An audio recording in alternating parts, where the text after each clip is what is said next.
Starting with a quick look at cattle and lungworm, to always be aware of lungworm. Now, my first case of lungworm this year was earlier than usual, and I'll show you now on this video what the lungs looked like and how clear it was that they were lungworm. You can see how those lungs are overinflated and full of air because this was a cow actually before it died, was breathing very hard because of all these worms you can see in its windpipe. Lungworm, lungworm, lungworm is your first thought with cows coughing out at grass. And now later on in the year, it's warm, it's wet, and the lungworm larvae are getting busy on the pasture. So now really is the peak incidence of lungworm in cattle. Any cattle out at grass that are coughing or even breathing badly, then lungworm is your first thought. In contrast to lambs, where lambs may be coughing with lungworm, but lungworm doesn't really cause any problems at all in lambs.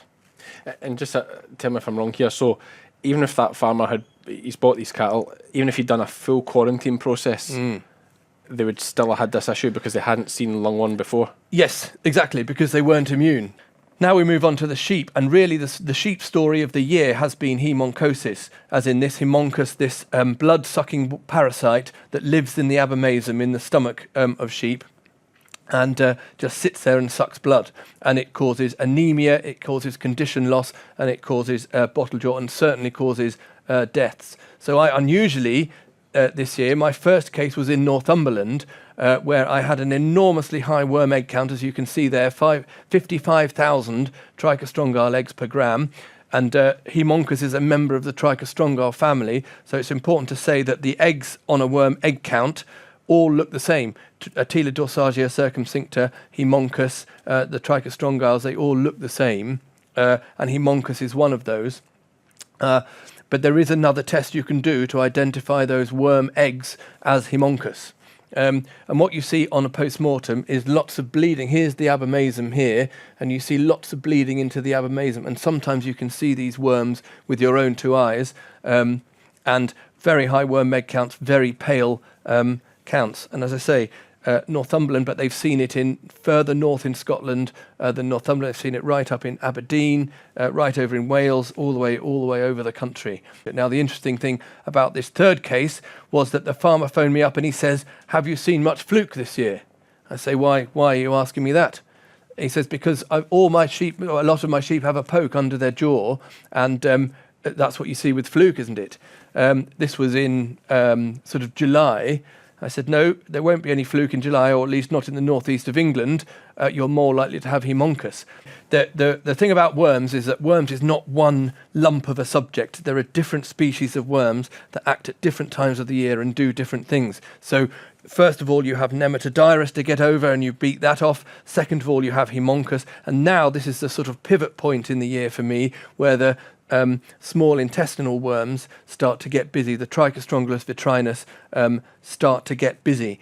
And those worms, that's important for lots of reasons, one of which is because if you have wormers which worked at the early part of the year, you're dealing with a different species now. You're starting to deal with a different species of worm, so those same wormers might not work against the small intestinal Trichostrongales that were effective earlier on in the season against the Attila dorsagia and the Nematodiris. The other point about the small intestinal Trichostrongales is that the longer-acting wormers aren't so longer-acting against those worms, because the license says that they just aren't as persistent against the worms that live in the abomasum. So you can't expect as much persistence with those long-acting wormers as you can with the shorter-acting ones. And those worms have been accumulating and accumulating and accumulating throughout the whole season. And you can have some lambs that you can nearly cash the check in, and they can turn into crappy lambs very, very quickly come the back end with those small intestinal worms. Now is the point to decide what are you going to do with those little worst 20% of the lambs, because the way that a dirty pasture becomes a clean pasture is that the worms hatch out and die. If they hatch out and die and hatch out and die and hatch out and die, you're going to have a cleaner pasture for putting ewes and lambs on next year. If those worms hatch out, and they're going to be hatching out now because the pastures are full of them, and the weather is conducive, it's warm, it's wet, it's nice, they've been waiting their whole life for this moment, they will hatch out. For every worm that gets eaten by one of your crappy lambs, you're going to have 1,000 worms on the pasture next spring. Whereas if you have a worm that hatches out and dies, that's one less for next spring. So those tail end lambs not just determine how much you're going to make from them, but they also determine your next season's performance as well. Good reason to get them off the grass. Yeah, no, I know. I actually felt so pertinent to my own situation there. It was almost turned into like a personal counselling session. I was like, right, get rid of these lambs, I've got you. So the next subject is fluke. And this time of year, we always start wondering about fluke. This is where the poke starts to be caused not by Haemonchus, but by fluke as we move further into the autumn and the winter.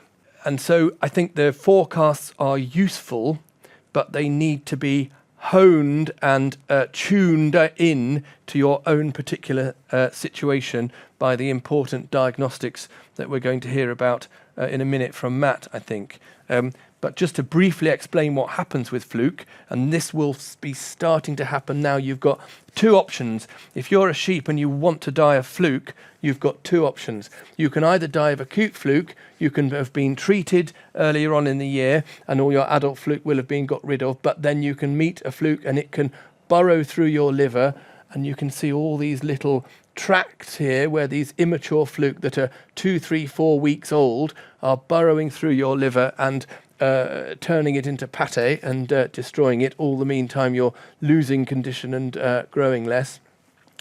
That's acute fluke, and the easiest way to spot acute fluke is with blood testing, and second of all with a post-mortem. The other way you can succumb to fluke is that you can have a chronic infection that survives through the winter through not being treated or because of resistance, and then you can still have some survivors with adult fluke. With chronic fluke all the way through. Yeah. I think the only thing we can say for certain this year is it'll be different from last year, and each farm is going to be different because the weather's been so variable across the country.